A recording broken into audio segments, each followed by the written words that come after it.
Colonel Rob Maness has a lifelong record of providing dedicated service to this nation. Having worked his way up from the enlisted ranks to full colonel, he served our country for more than 32 years. He has served as a bomber squadron commander, bomb disposal technician, Joint Chiefs of Staff Operations Officer, assisted the National Security Team with the campaign plan for the global war on terrorism. He authored the first theater nuclear war plan and served as the Vice Commander of America's largest airborne intelligence wing.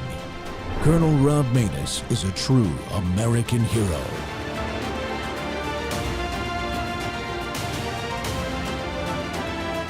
This is Rob Maness Live. I'm Dan Fry. I'm running for Congress.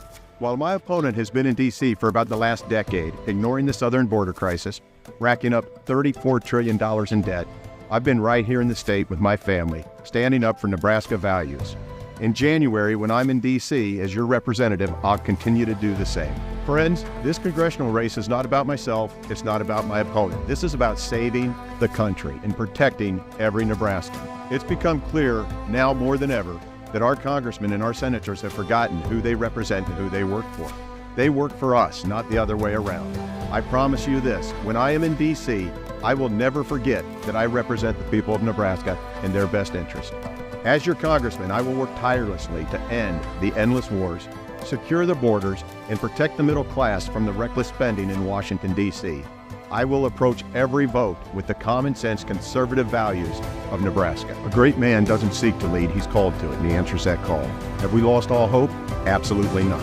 If that were the case, I wouldn't have chosen to run for Congress. Friends, we've got an opportunity to right this ship. I'm not ready to lay down, roll over, and give up. And you shouldn't be either. Join me on May 14th as together we secure the future for our kids, our grandkids, and all those coming behind us. I'm Dan Fry, and I approve this message. In America's defense, not everyone else's. Welcome back to More War Monday at the Rob Maness Show live here on Patriot.tv and the X Spaces simulcast.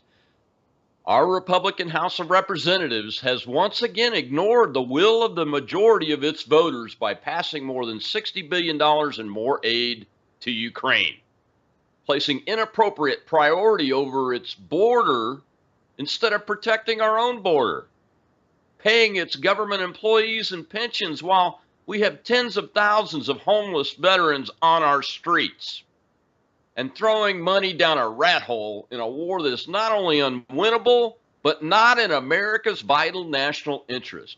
We are destroying our own and NATO's credibility while the rest of the world is in flames, and the Chinese Communist Party's People's Republic of China is threatening our true vital national interests, Israel and Taiwan, and freedom on the high seas. Congress's power of the purse is only powerful, and it is, folks, if it has the courage to use it to set national defense priorities and end strategies that damage that national defense, our economy, and our culture. Candidates are running in primaries around the country to challenge the big spending, pro-endless war policy, out-of-control Republicans, and none is a better example than what is happening in Nebraska's 2nd Congressional District, where, as you just heard, Dan Fry is challenging Don Bacon. Dan is my guest today on this More War Monday because there is nothing more important than America's national defense, both overseas and domestically. That is what is responsible for protecting your and my liberty. Dan, welcome to the Rob Maness Show. Colonel, thanks for having me. I appreciate it. Appreciate the support that you've thrown to the campaign and the endorsement. Thank you very much. So for transparency's sake, I chair a political action committee called Gator PAC, and Gator PAC has endorsed Dan and provided some financial resources to his campaign. The other thing I want, before we dive into everything that I just talked about, though, Nebraska and Iowa were hit by pretty severe tornadoes the other day, and I know you've been working with a lot of volunteers to help the folks that have been hurt by that. How's that going, and where can folks go to find to help them? Well, I tell you what, Nebraska, it was a tragedy. We've got 3 of the major suburbs around the Omaha area that were hit, and it was pretty significant damage. But we're very grateful. As of right now, there's been no fatalities, so we feel very blessed. So it is the community coming together and cleaning up. You can engage with the campaign. Certainly, we've jumped on board and we've got folks out. But if you want to find out where you can help, where you can support, you could certainly engage with the campaign, and we can direct you. Well, thanks, Dan. I appreciate that. And my buddy Beard has been hit pretty hard personally, folks. So you can also go to his X threads and find other places you can help folks out there. But we spent some time at his horse barn there cleaning up the pastures, and it was just littered with all kinds of aluminum, steel. It was a disaster. It was a mess. Yeah, it's hit pretty hard. I think Elkhorn is where his barn is at. Pretty much got it directed. Well, we're grateful, and prayers have been and are being answered about that. Nebraska is near and dear to our family's heart because we spent 2 years at Offutt Air Force Base, and I think in your video ad there it might have been a street in Bellevue, the little town right outside of Offutt. It's hard to tell because there are all kinds of beautiful small towns throughout Nebraska and Iowa. Yeah. But Dan, before we dive into national security and what your plans are on that, just give folks a little bit more of your background, real quick, and why you're running. Well, here's where I'm at. I come from the business community, so I'm not a politician. I've never been elected to office. I have been involved at the state and local level, but we can no longer sit on the sideline. I did run for Congress in a primary 10 years ago, and I was motivated to run at that point in time because we had seen a rapid expansion of the federal government in our personal and private lives.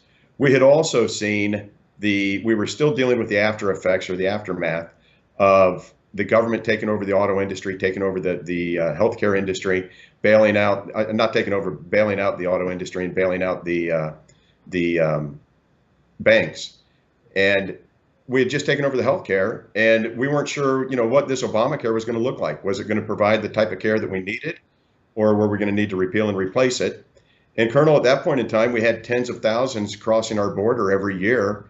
We had no idea who they were, but the government wasn't doing anything about it. And we were $17 trillion in debt.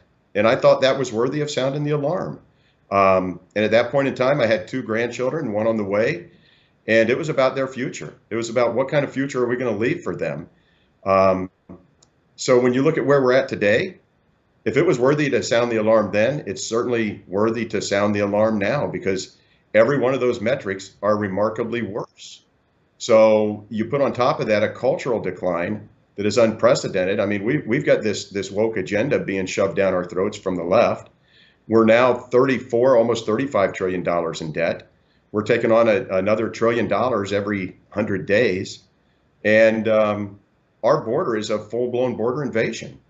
So at some point in time, we've got to have individuals in D.C. that are going to look beyond their next election and look to the next generation and ask, what are we going to leave behind for them?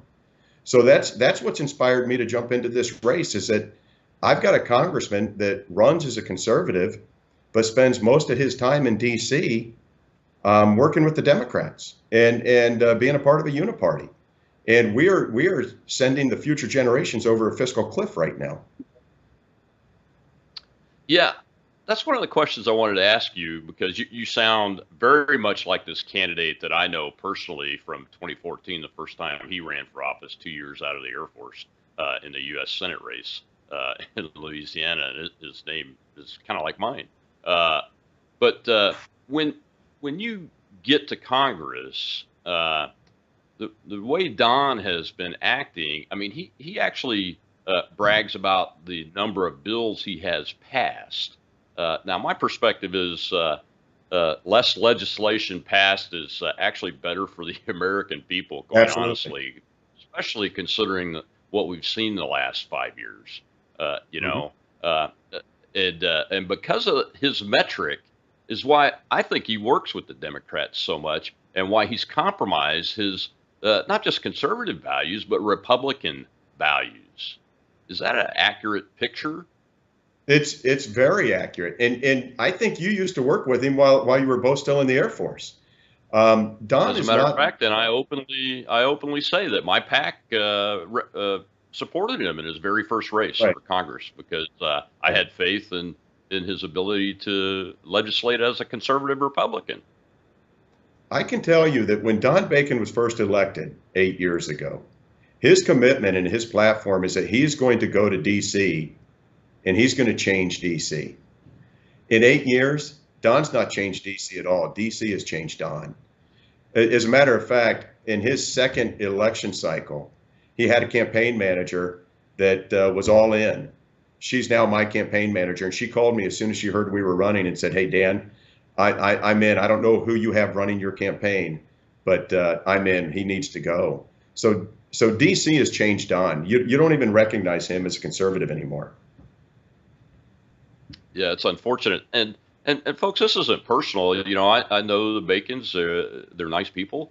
Like Dan said, I've worked with him before. He did a great job in the Air Force. No complaints. As a matter of fact, I'm not going to personally attack somebody like No. that. But what I am going to aggressively go after is elected representatives in the Republican Party that don't govern as Republicans. And we should do that at every level. And that's why I appreciate you running, Dan. Another question I have for you before we go to our first break and dive into some specifics, national security stuff, is on the spending. You know, we're at what, $36 trillion in debt now. We're coming up on surpasses everything I ever imagined. Yeah. I'm sorry. So here's where we're at. In every election cycle, and it's not just Don, it's a lot of the Republicans. Every one of them run on a platform that we're going to go and we're going to cut spending. We're going to reduce the debt and reduce the deficit. Well, Don, you've been there 8 years. It's gone from 17 trillion to almost $35 trillion. And at some point in time, Colonel, their records have to reconcile with what they run on. So we've got Don running right now on cutting the debt, cutting the deficit, and reducing spending. He's also out campaigning on being strong on the border. So right now, unless things have changed since last night, we still have a full-blown border invasion. And I never thought I'd see the day when my federal government was suing the state of Texas for doing the job that the federal government should be doing. So, yeah, this isn't about whether or not Don's a good guy or not. This isn't about me. This isn't about Don. This is about what kind of future are we going to leave behind for our kids and our grandkids. And we've got to start sending individuals that are more concerned about the next generation than their next election. So, you know, when I go to D.C., just understand, when I tell you that I'm going to cut spending or I'm not going to vote for the big budget busting deficit bills, just know that if there's a spending bill put in front of me and it's got year over year spending increases, I'm a no. I don't care what's in it. And we've also got to get back to reducing the size of this legislation and these bills that are landing on their desk. I believe this last spending deal that they approved, it was $1.2 or $1.3 trillion. They got it at 2:32 in the morning and they wanted to vote on it that day. And they'll tell you, well, we've broken this down. We've had our team read it. I don't vote for your team. I vote for you. I would like for you to know, as my congressman, what is it that you just voted to approve? So if I don't read the bill, no, I just understand I'm a no, and it's got to stop. One of the more frustrating things for us Republicans out here beyond the Beltway, and I know you're frustrated by this too, is you know, every time they vote for a continuing resolution today, that's a continuation of Nancy Pelosi and Joe Biden's policies. When Nancy Pelosi had a 1 to 2 seat majority too, and she had no problem pushing Joe Biden and her pretty much near Marxist agenda almost in a lot of ways. And now we have a Republican Congress. How are you going to help shore up the Mike Johnsons of the world is the question I have before we go to this break, Dan. And when we come back, we'll give you a chance to answer that. All right, now we're at Patriot.tv with the Rob Maness Show live, and Dan Fry Nebraska's 2nd Congressional District primary opponent to Don Bacon, who's got to go because he's not voting like a Republican. We'll be right back after these messages.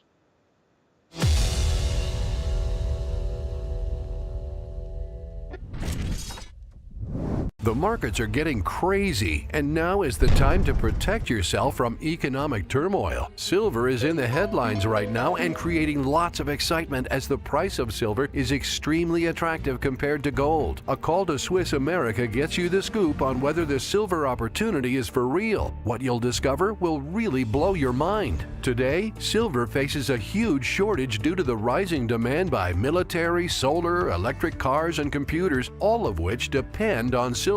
But right now, silver is priced to sell according to worldwide experts. Now, to help you get started, Swiss America is offering beautiful United States Walking Liberty half dollars, issued by the U.S. Mint from 1916 to 1947 and minted in 90% pure silver for a special introductory price. Limit of $250 per customer while supplies last. So call the number on your screen or visit SwissAmerica.com, because now is the time to rediscover silver. Sounds rolling, all 3 cameras, we're good.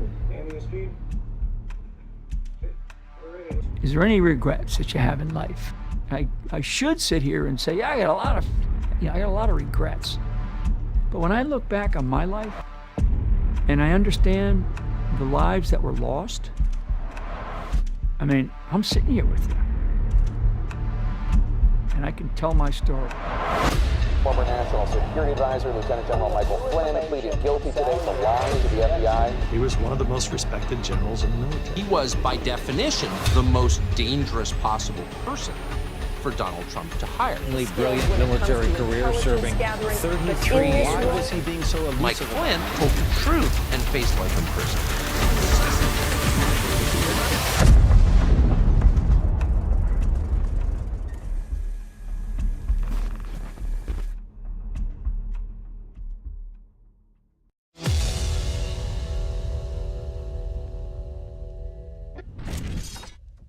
Hello friends and welcome to Global Defense. In today's podcast we will discuss about the Ukrainian military has experienced its first instance of losing an American-produced M1 Abrams tank, which occurred in eastern Ukraine near Avdiivka, as shown in footage from a Russian drone.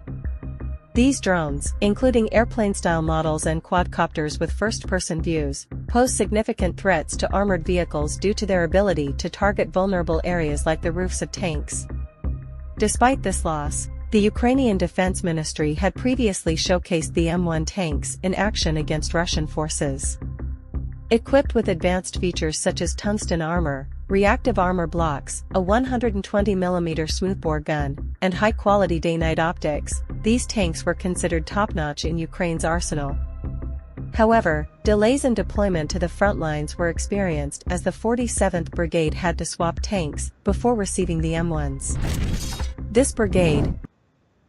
Welcome back to the Rob Maness Show here at Patriot.tv and X Spaces simulcast. And we're live, and it's More War Monday again. And our guest is Nebraska's 2nd Congressional District congressional candidate, a Republican primary challenger to the incumbent, Dan Fry. And Dan, before we went to the break, I asked you that question about how are you going to help shore up the spines of people like Mike Johnson, who went on again. He was in Mississippi where I live just the other day in front of an audience saying, well, I've only got a 1 or 2 seat majority. We gotta play nice. We gotta compromise. Well, he's compromised everything.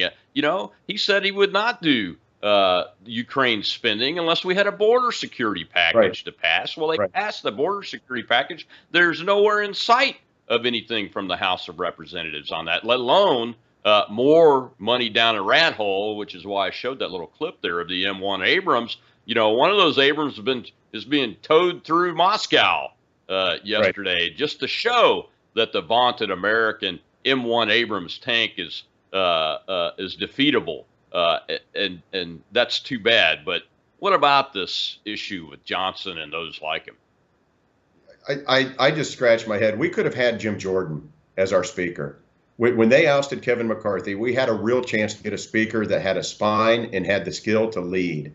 and we ended up with Mike Johnson. And I will give you the benefit of the doubt. I didn't know Mike Johnson that well prior to him becoming Speaker, but I had hope for him. What in the world happened to him in 120 days? He's on the record. Absolutely no funding for foreign aid until our border is secured, and here we are sending another $61 billion to Ukraine. It's a foreign war that we do not need to be in. It's not our problem. And at the end of the day, there is no chance in this world that I would vote for any money going to Ukraine or anywhere else until our border is secure. This isn't a tough decision. We need to secure this border. We've got literally millions and millions of people in this country. We have no idea who they are, where they're at, or what their intentions are. The primary job of the federal government is to defend and secure the borders of this country and protect the citizens therein. So what in the world Congress is thinking when you talk about how do we get Speaker Johnson to lead, or how do we get him to find their spine? I don't know that he's got one. So we've got to send people there that's going to stand with the convictions that they were sent with, and find the courage to do what needs to be done. Yeah, this aid package was passed with a majority of the Republicans in the House voting against it. Voting against it. And he had to use Democrats to pass the rule out of the Rules Committee, which is unheard of. Never happens. Never. That tells you that he's made a deal with Hakeem Jeffries, who is the premier Marxist wearing Democrat clothing in the House of Representatives. And that is who our Republicans are working with. They can't find it. They can't find their conservative credentials to work with the people on the right side of the aisle. They're reaching out. And I will tell you, that was a very telling time for Congressman Bacon. When we had a chance to have Jim Jordan as Speaker, he wouldn't vote for him. He held out with about 5 or 6 others, and they ended up voting for Speaker Johnson. About a month after that, Don Bacon was interviewed here on local radio, and he was asked, how's Speaker Johnson doing? His response was, well, he seems to be a little bit inexperienced and indecisive. Congressman Bacon, that's who you voted for. That's who you held out for. So it's on my congressman. Yeah, and to your point about whether you knew Mike Johnson or not, I know him very well from before he ever ran for office, either one of us actually in Louisiana. And I have to tell you, I'm just shocked that he has rolled over like this and thinking that people are going to think it's okay because the majority of Republican voters oppose this type of issue. Well, Dan, we have a live audience, and I do let them ask questions once a segment. We didn't take one in the first segment because we didn't have a hand up, but I've got a hand up over in the audience now. Let's go ahead and take the question from our Spaces host, Shell. Brett, who we have over there? We've got Wib, sir. Go ahead, Wib. Thank you, Colonel. Thank you, Dan. My question goes back to the primary. You've got what, 2 weeks, right around 2 weeks left before your primary, correct? May 14th. I'm wondering, have you guys taken a look at what we did down here in the great state of Texas in the purge that we did, where we actually got rid of flat out 6 of these Democrat supporting Republicans, and there are now 9 in primary runoffs. And I'm wondering if you guys took a look at what we were doing, since our primary was so much earlier than yours. We didn't look directly at those primaries. I will tell you, there has been a patriot purge going across the state of Nebraska. And when I talk about the patriot purge, the Patriots have taken over just about every county party in the state. And when I talk about taking it over, I'm talking about individuals that are done and tired of this uniparty mindset that says we've got to go to Washington and negotiate and play nice. So just to put that in perspective, they've also done this at the state level. So right now, the state NEGOP, so the state Nebraska Republican Party, has endorsed my campaign and my candidacy over their incumbent. So I've got it at the state level. Within this district of Congressional District 2, it's made up of 2 counties and a portion of a third. Don Bacon has lost every one of those 3 counties. So I'm endorsed by every one of them, and 2 of them have censured Don for his votes and his actions in D.C. So while we didn't look directly at those races in Texas, I can tell you the Patriots have taken their state back, and this is kind of like the Tea Party all over again, but this is the America First movement. And this is the MAGA movement that's saying we're done, we're taking the party back, and the uniparty's not for us. Yeah, and people like Mr. Bacon, they try to poke at you and folks like us that believe in America first and putting our priorities right, especially in national security and domestic security, and say we're isolationist, et cetera, and those kind of things. And I'm not an isolationist. I just believe that we should have the appropriate spending on the appropriate priorities instead of spending money all around the world when we don't have the ability to do that. We don't have the ability to, for instance, Ukraine, we don't have the industrial capacity, as J.D. Vance says very eloquently all the time in his attack for it, to supply 3 wars around the world. Right. And I'm talking Ukraine, Israel, and Taiwan if we need to.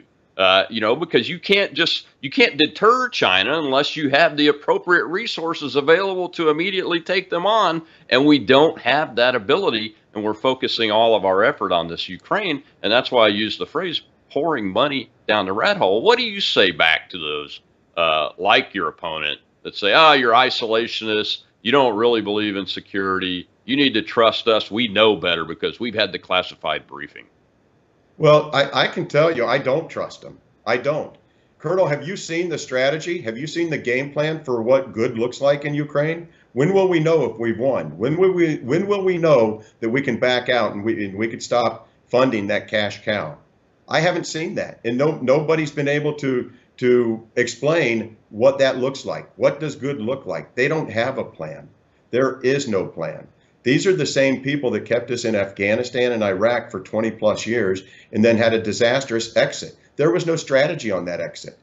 And I think it's time that the American people stand up and say, no, we don't trust those same individuals anymore. And we're emptying the treasury for wars that we don't need to be involved in and we do not have the money for. We simply don't. So I'm not an isolationist.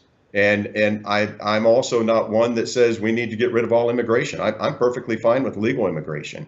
It's this illegal immigration that puts this country at risk that's got to stop. And it's not that hard, but they've got to have the courage. You'd mentioned earlier that they've got the power of the purse, but they don't have the courage to use it. And there comes a time, if you cannot get the executive branch of the government to work with you, then shut it down. Shut it down. You'd mentioned the CRs. I come from the business community, and there are expectations and things that you have to deliver in the business community. Let me ask you a question. Where were all of the House of Representatives in August of last year? They were gone. They were on vacation. They took a summer recess. Every one of them knew that they had a budget that was going to be due at the beginning of September. They knew when they left they were never going to make that deadline. So they passed that continuing resolution. Now, in the business community, if you don't meet a deadline, you better make sure you fix that and you get that right. So that continuing resolution expired. So they passed a second one and a third one and a fourth one. I'm telling you right now, I will never vote to pass a continuing resolution. The Congress needs to stay, the House needs to stay in Washington until their job's done. Their primary responsibility in the House is to prepare a budget that serves the needs of the American people in a timely manner. This isn't complicated. Do your job. Stay in D.C. Yeah, and it's a constitutional requirement, the timing of it. And every CR they pass violates their normal order that they're supposed to follow under the rules of the House that have not been changed. Right. And The bottom line is every time a Republican votes yes on one of those CRs at this point, it's Nancy Pelosi and Joe Biden's pretty much Marxist agenda to destroy the United States of America. And after this breakdown, we'll dive into border security, the woke agenda, and that kind of stuff. And I want to hear your plan for national security and what your thoughts are on how we can get to where we need to be, which is peace through strength. I'm Rob Maness here at Patriot.tv. We're live on More War Monday. I'll see you in a minute.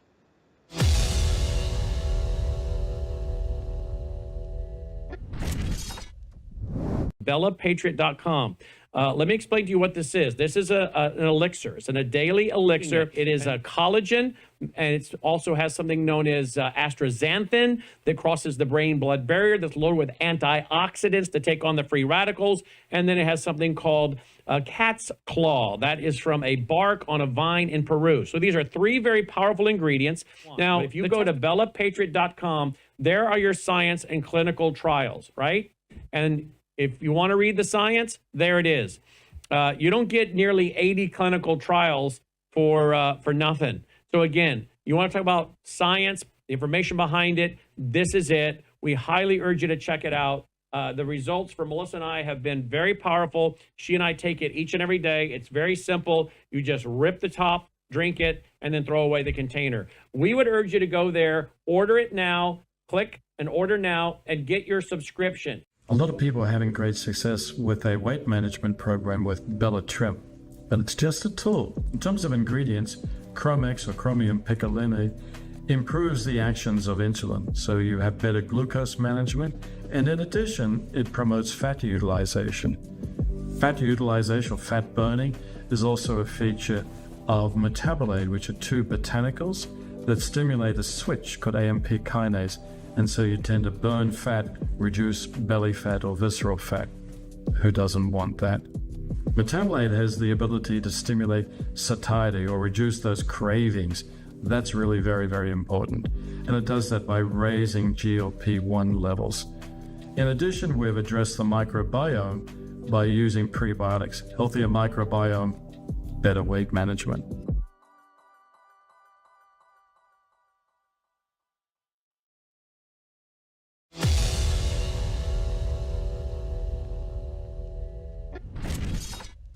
I don't take lightly jumping into this race. I will tell you, the number one issue is securing this border. We've got to get this border secured. Hands down. We are now spending more money every year on those that have come into this country illegally to house them, feed them, clothe them, and provide medical care than we're spending for our own citizens that are in need of care. That's got to stop. So I will tell you, we have squandered opportunities to secure this border. Securing this border is not optional. That was never optional. The primary responsibility of the federal government is to protect and defend the borders of this country and the citizens therein. And when the executive branch decides that they're not going to do it, the House has tools at its discretion that it can use. If they need to shut this government down, shut it down. That's the most important issue that we've got, and it's time to send individuals to D.C. that will recognize that they've got to stand by the convictions or courage of their convictions. Second, we talk about the woke left, and this is particularly important to a lot of the moms in here. We've got the woke left that is shoving a woke agenda down the throats of our kids. And it's being done in the spending bills that are coming out of D.C. Now, we can blame it on the Democrats all we want.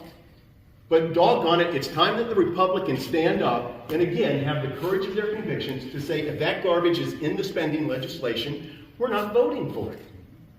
You're running as a conservative, legislate as one. That's not asking too much. And then, last but not least, we're $34.5 trillion in debt. We are now taking on about $1 trillion of debt every 100 days. I would encourage all of you to call your senators, call your House members, and ask them, how many trillions of dollars of debt are you willing to saddle the next generations with until you say enough's enough? That's a legitimate question. It's got to stop. We're heading to a fiscal cliff right now that is going to be catastrophic for those that are coming behind us. Make no mistake about it. This isn't about me going to D.C.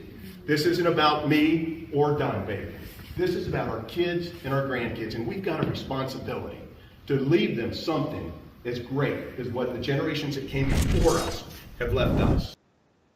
Welcome back to the Rob Maness Show. We're live here on More War Monday, and our guest is that man right there, a congressional candidate in Nebraska's 2nd District, challenging the incumbent Republican who votes like a Democrat. And our guest is Mr. Dan Fry today. Dan, I totally agree with you. The number one national security issue is this border. Why do you say that? Well, here's where I'm at on this, Colonel, is as I go around to all of the constituents in this district, and I'm knocking on doors, I'm appearing at events, wherever I'm meeting individuals, I always take the opportunity to ask them, what's the most pressing issue for you coming out of DC? What concerns you more than anything? More than 95% of the people are saying, why is our border not secure? And why are we sending hundreds of billions of dollars to secure other borders while ours are wide open? So this isn't just my agenda. This is the agenda of the folks of District 2. You know, on Easter morning, Congressman Don Bacon did a interview with Meet the Press, and it was an 11-minute interview. The overwhelming majority of it was spent discussing how he's going to get more money sent to Ukraine. At about the 7-minute and 45-second mark, he makes the comment that the most important issue that my constituents are talking about is securing our borders. He said the most important 3 issues are secure the border, secure the border, secure the border. That's all he said. There's no intentions, there's no effort whatsoever for those in Washington right now securing that border. And it's unforgivable. So, you know, when you ask what makes me say that, it's become obvious to me as to what's wrong. I mean, there's a serious problem with those individuals that are coming across this border, what their intentions are and where they're at. But not only that, but it's a financial issue also. In that video that you just played, I mentioned that we're spending more money right now annually on housing, feeding, clothing, and providing medical care for individuals that are in our country illegally than what we're spending for our own citizens that are in need of care. Colonel, that's just wrong. It's just wrong in every way. And it's money that we don't have. So it's the constituents that are also looking at this, and they recognize it. Oh, you're absolutely right. And at the state level, you know, I know in my own state here, it's $189 million a year. We only have documented a little over 30,000 illegals here. But you know, when we are losing 100,000 Americans or more every year to fentanyl, which is coming through that open border, okay, when we are concerned about our domestic security because over 100,000 Chinese communists have come through this border since Joe Biden took over. Right. Tens of thousands of Islamists from Turkey have come through this border. We have a major problem even beyond the domestic spending, and I identify with it, what you said about that, because you know some of these folks get more a month than I get in Social Security, and I'm on Social Security recently. That's incredible. I paid into Social Security. They didn't pay anything. As a matter of fact, the first thing they did was break my laws, my country's laws, and we reward them with the same reward that I get, like health care from the Veterans Affairs Department, and we actually use Veterans Affairs Department assets to take care of these people. It's unbelievable. Well, I'm gonna make a statement, and those in Washington don't like it, but it's the reality. You know, I've got to be honest with you, and let me qualify this by saying I'm not a fan of Putin. I'm not a fan of China. Neither one of those countries have the best interest of this country in mind, and they shouldn't. They should have their own country's best interest in mind. But I will tell you, I'm done. I'm tired of hearing about Putin, and China. I will tell you, over the last decade, who has done more to destabilize the country of the United States than either one of those two? And I will tell you, it's those that are elected in Washington, D.C. We've got a wide open border. It's been open for some time. It's gotten progressively worse. They've done nothing about it. We're $34 trillion in debt, soon to be $35 trillion in debt. There's been more damage done to this country by those in Washington, D.C. than any foreign country has done to us in decades. Oh, you're absolutely right, Dan. so the wokeism that's also being pushed here, and we talk about this every time these guys and gals vote for a CR, they're refunding all of this stuff. And I'm about to go to Washington, D.C. this week. As a matter of fact, my Thursday show is going to be a rerun because I'm going to be in D.C. at the Department of Defense committee that's run by a retired Air Force 4-star that proposes DEI policy and makes recommendations that are being implemented every single day in the Department of Defense, and that have to be at least partly, if not almost all, responsible for the lack of ability to recruit Americans to join our military at a time when we need them more than ever. We need the numbers that we have designed into our armed forces and everything. But this committee has been going under the radar, so about 18 of us from 3-star generals on down are going up there to sit in the public meeting, because the last one had one citizen in it. And then we're going to have a press conference on Capitol Hill, hopefully, or at the Heritage Foundation, where we'll have a panel at 3 p.m. Eastern with experts like Matt Lohmeyer, who wrote the book about Marxism taking over our military, and some other experts that have brought cases like the Supreme Court case that was decided about the Harvard admissions, where they were discriminating based on race in college admissions, and have eliminated that, but they didn't eliminate the military's discrimination based on race and gender, and that's a problem. So we're going to call that out this week. But we're having to do that as retired officers because people that are in the seat that you're running for continue to vote for these continuing resolutions, and then they deny the reality of what I just said is going on. Many of them. Well, it actually is a little bit worse than that, my friend, because Don Bacon had a chance, and this shocks me. He had a chance to vote for an amendment that would have eliminated DEI training and requirements from the military. It would have done away with the head diversity officer, and it would have it would have gone back and offered back pay for some of the men and women in uniform that were eliminated or removed for not getting the vaccine. He didn't vote for the amendment. He voted to keep the DEI requirements in the military budget. And explain that to me. I mean, he's a retired Air Force general. What good is there to come from this?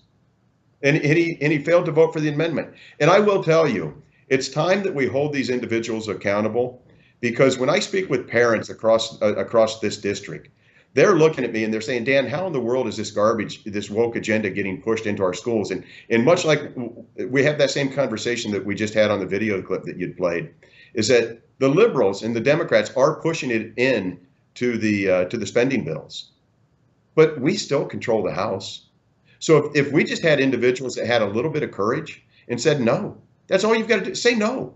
If the DEI requirements are in there, that the overwhelming majority of parents don't want it in their schools, the federal government's got no business spending taxpayer dollars on that garbage. But it's the Republicans and the Democrats alike. So they can blame it on the Democrats all they want, but the Republicans could eliminate it tomorrow. They lack the courage. You're absolutely right. They could eliminate it tomorrow if they would just vote the way that we elected them to go vote. Yes. Which is why I'm supporting you, my friend. It's incredible. And I think truly a lot of ex-military people believe that it's good to have a diverse cross-section of American society in our military. We love that. The military is supposed to be a microcosm of the country. Of course it is. And you know what? I was a commander, and I know Don Bacon. We always tried to do our best effort to make sure everybody was treated equally. And there was none of this shenanigans going on that people get accused of playing favorites and those kind of things. And our systems were supposed to be designed to be that way.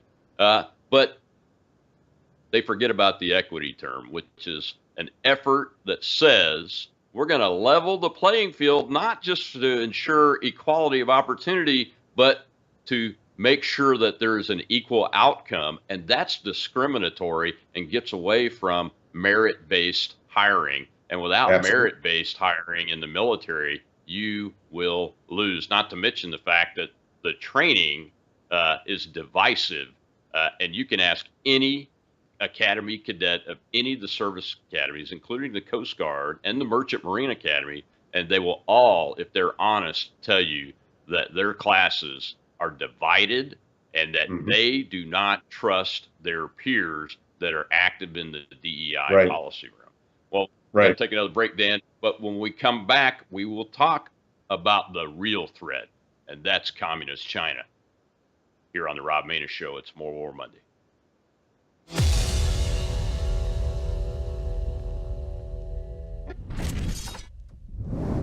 Hi neighbor, Pat Boone here. Today, I want to help you find some peace of mind concerning your money. Like it or not, we're all living in a financial war zone. That's right. We're watching our hard-earned dollars get crushed by inflation. In fact, recently inflation reached its highest level in 40 years. And on top of that, cash, which has always represented freedom and privacy, is more and more being replaced by a cashless system. That's right. Powerful forces are definitely waging a war against cash. So I'm encouraging you to prepare before it's too late. Call or text the number on the screen for a free report, The Secret War on Cash from Swiss America. Discover how a few simple steps can protect your money as well as your privacy and your peace of mind. So call or text for your free report, The Secret War on Cash, and make sure to mention Pat Boone sent you.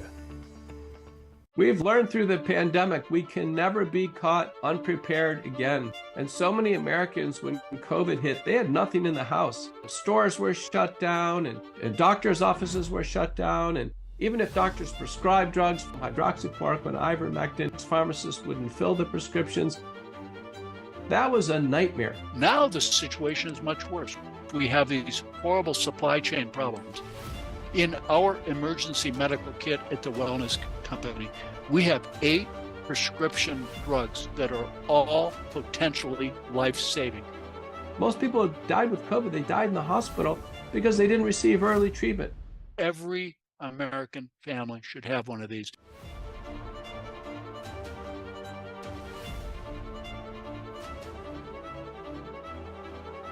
I can tell you the Wellness Company kit is the answer.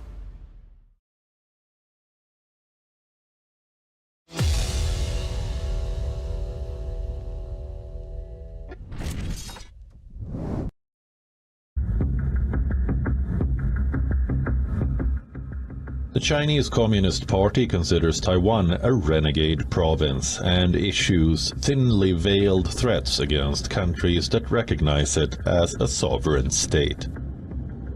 Reports of China trying to capture the Pratas Islands emerged in 2020, prompting Taiwan to start patrolling the area with its F-16s. Tensions escalated once again after Taiwan spotted Chinese drones circling the Taipei-controlled Pratas Islands. Taiwan warned China that it may open fire if these unmanned flying machines enter the country's restricted waters or airspace. Last year, too, Taiwan's defense ministry detected 103 Chinese warplanes around the island in 24 hours. This year, in the beginning of April, Taiwan military said it sighted 30 Chinese military aircraft around the island in a 24-hour window, one of the highest daily numbers in 2024. That's not all. 20 of the aircraft crossed into the island's so-called Air Defense Identification Zone.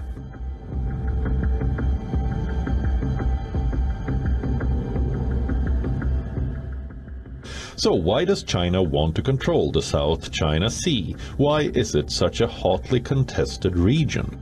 Well, China claims most of the South China Sea as its own, including the oil and gas resources hidden beneath. Its aggression in South China Sea is not new.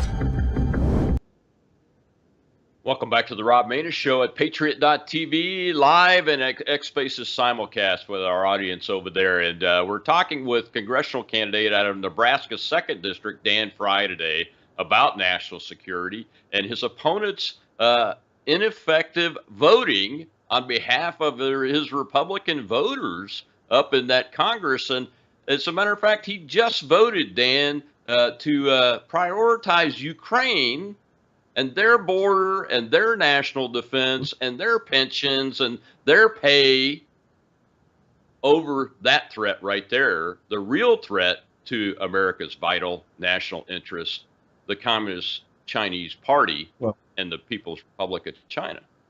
I think that's why it's so important to take a look at this and ask ourselves, what in the world are we prioritizing Ukraine for?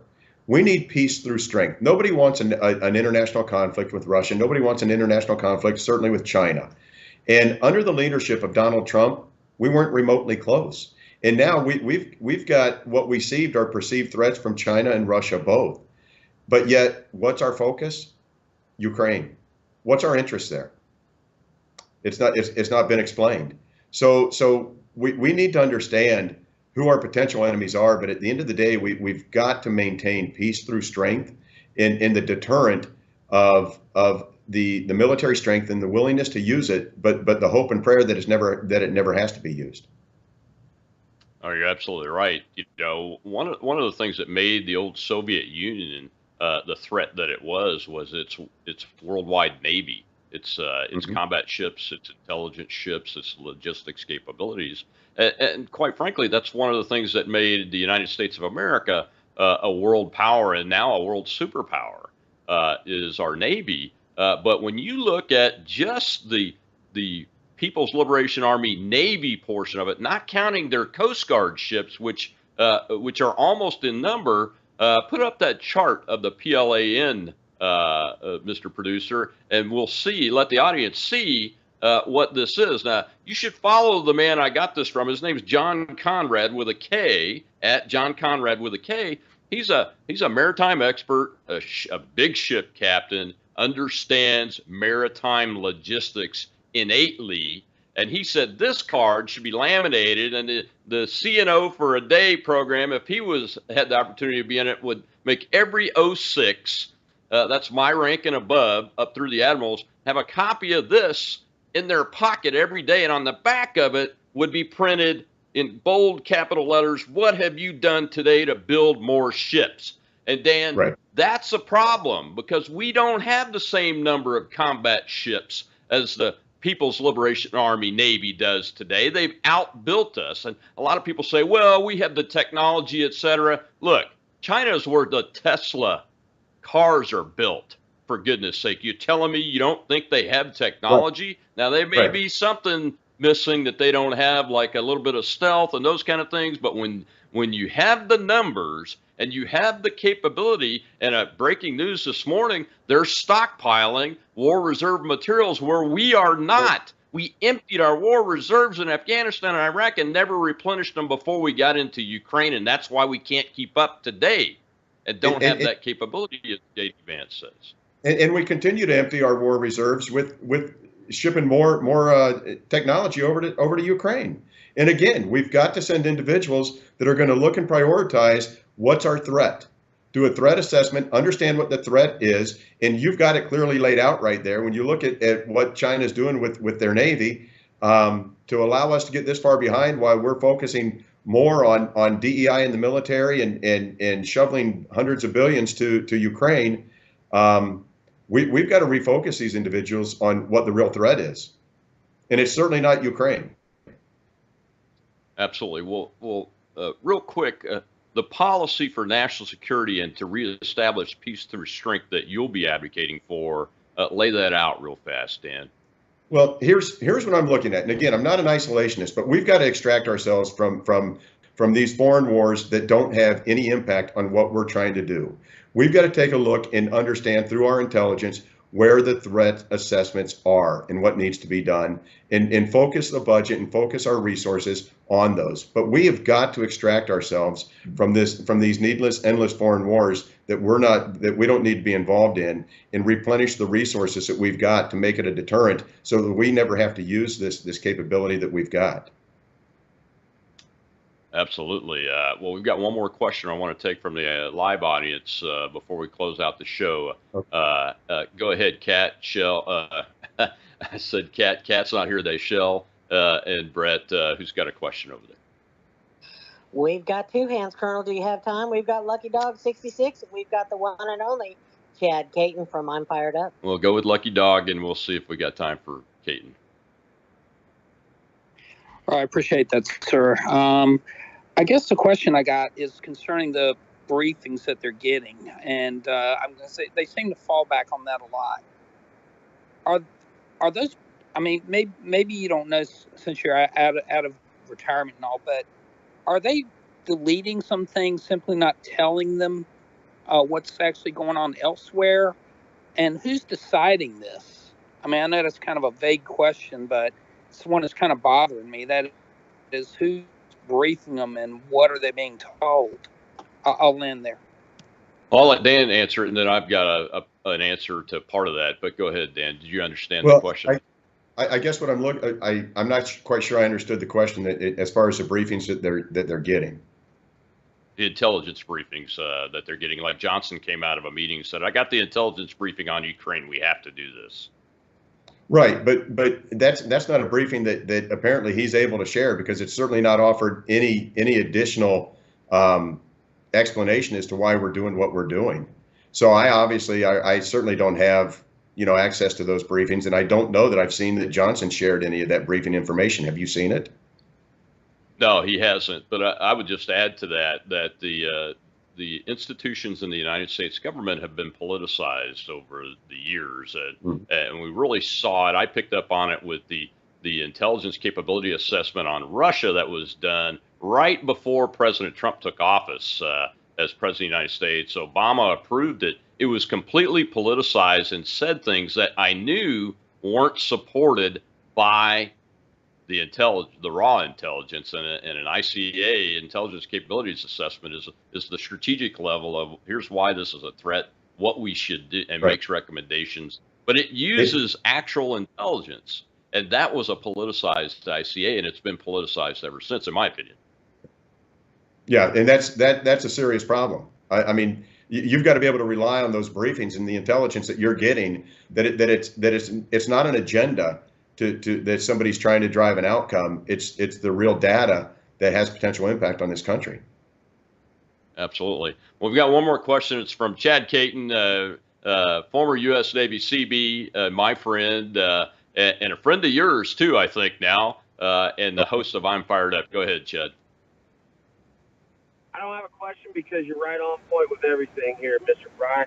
But I just want to say thank you to the people in Nebraska for going out there and actually helping with the tornado cleanup. It's not every day you see somebody that is running for office or who is in office that is willing to roll up their sleeves and go back out in their communities instead of acting as an aristocrat, some type of general that believes that people need to kiss the feet he walks on. You are definitely on the other side of the spectrum, and I thank you and appreciate you jumping into this race and giving the people of Nebraska a real look at America first. Thank you, sir. Thanks, Chad. And Dan, we're running out of time, so go ahead and tell everybody what your coordinates are, where they can help you by donating or volunteering for this campaign, because it's a critically important one.